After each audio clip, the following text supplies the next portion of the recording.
Everybody, our October 2021 Guitar Crate video is going to look a little bit different because I already cut the box open, dumped everything out, thought I was recording and I wasn't.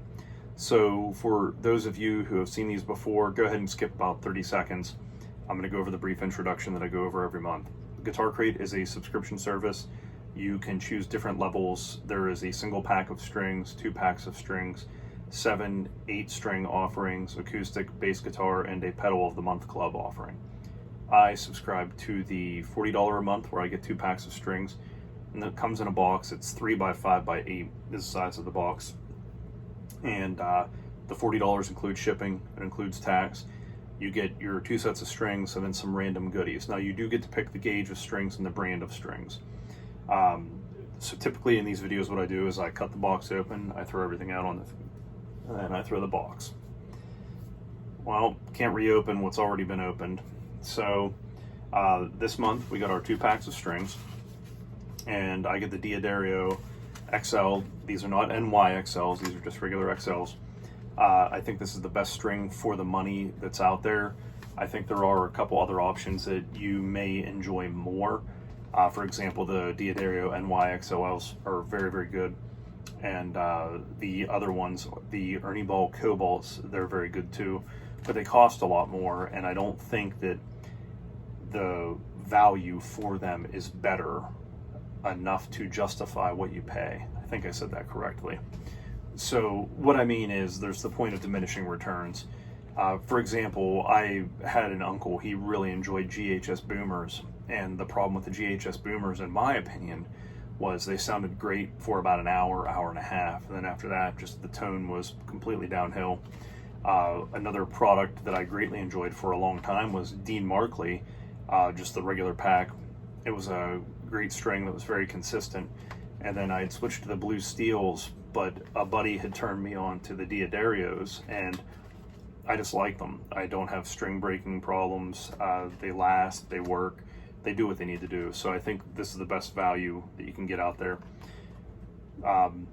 One more brief thing on these strings. So when you open the pack, there's a code on there that you can redeem at DAddario.com. They have a player rewards section. So I highly encourage you to go to that section, sign up, and enjoy the player rewards, because you can get t-shirts and other swag, stuff like that.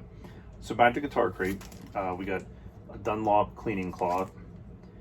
And I'll tell you, I have right here on my workbench 2 different ones. I use these on guitars that are going out all the time. They're very, very handy. In here, now they didn't come in here. I put them in here after I opened the box and everything. We have a couple Guitar Crate guitar picks. So the pointed shapes here.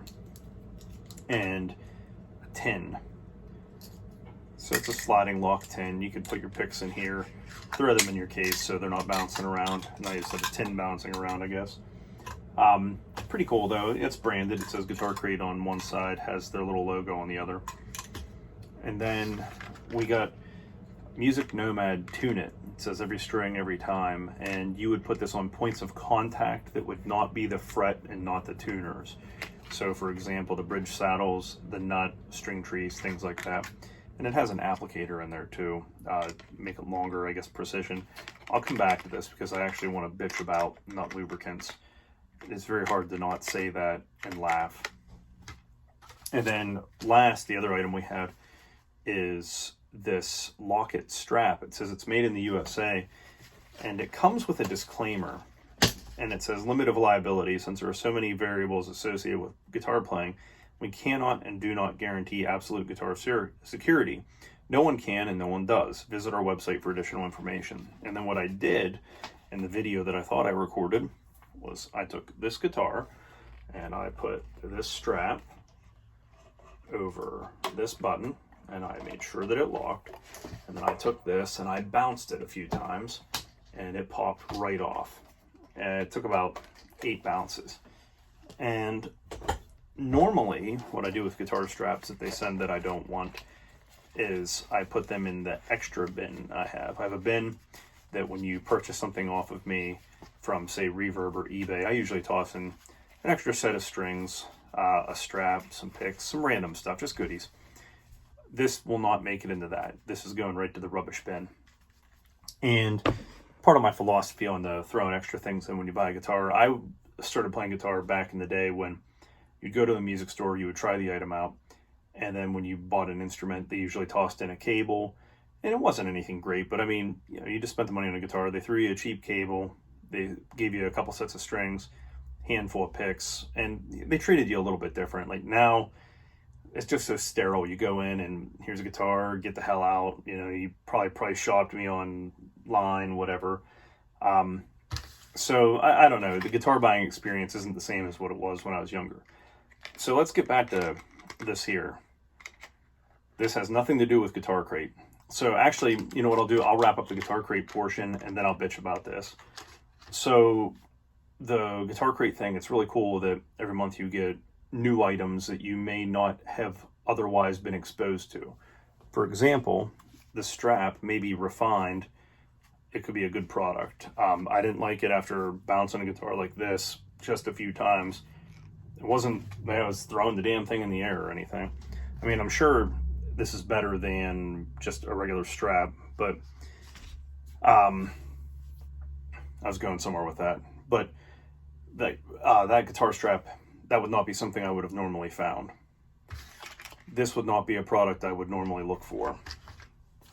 This tin would not be a product I normally look for. And this cloth, I'll tell you how I end up with these. I end up buying something that comes with one, and then when I can't find one, I'm always pissed off that I can't. So if you were a newer guitar player, this month you would have got strings for a change, you would have got a strap that you could use, you would have got some picks you could try to see if you liked them, and you would have got a cloth that you can clean up your guitar with, and then you would have got some lubricant that I don't really believe in. So I think it would have been a good overall month for you. And if you go through my videos, the last couple months have been pretty decent, especially for somebody starting out that hasn't really bought all of the accessories and everything that they want. Now, with that said, I want to talk about the guitar nut portion. So if Guitar Crate was all you wanted to hear about, go ahead and tune in to the next video. But it's right here on guitar. It's a Paul Reed Smith EG. It's actually kind of a neat guitar. I should do a video on it. But one of the ways that you can check to see if a nut is binding is you remove tension from the string. And I clearly did not do that. And then you would lift up the string in the nut slot. That was my finger off of this. But you'd lift up the string in the nut slot. And if you didn't hear any sound pinging, not this rolling, but if you didn't hear any pinging coming off there, that's a good indication that it's not binding. But that's not the end all be all, because a nut can bind without pinging. So one of the things you can do is you would take a note, hit your open,